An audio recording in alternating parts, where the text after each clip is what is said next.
سیمې ته ژغورونکی ټیم رسېدلی دی. دا چاودنه د دریسوف ولسوالۍ د شباشک د سکرو په یوه کان کې د میتان ګاز له امله شوې ده.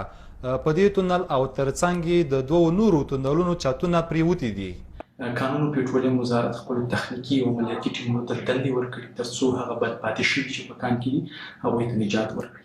چون هغه ساحې ګازداره ساحې دي، هیله او امیدواري دا شته ده چې هغه لس کسانو کې به مونږ تلفات ونه لرو، اما تر دا دمه د هغوی د سرنوشت په اړه معلومات نشته.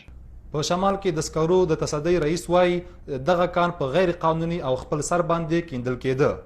د ځایي مسؤلینو په خبره د ګازو تراکم له کبله ښایي په تونل کې ایثار ټول کسان مړه شوي وي. تیرو کلونو کې په دغه کان کې بې مسلکه او خپل سرو کیندنو له امله هم پیښې شوي چې پکې لسګونه کسان وژل شوي دي. ریاض الدین شریفي وایي په سمنګان او نور ولایتونو کې د ډبرو سکرو د کیندلو 500 بې قانونه سورنګونه دي.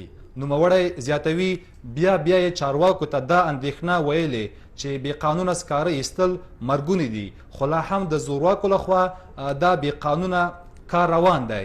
افغانستان کې د ډبرو سکاره ژمي کې د کورونو تودولو لپاره کاریږي او هم پاکستان ته صادریږي.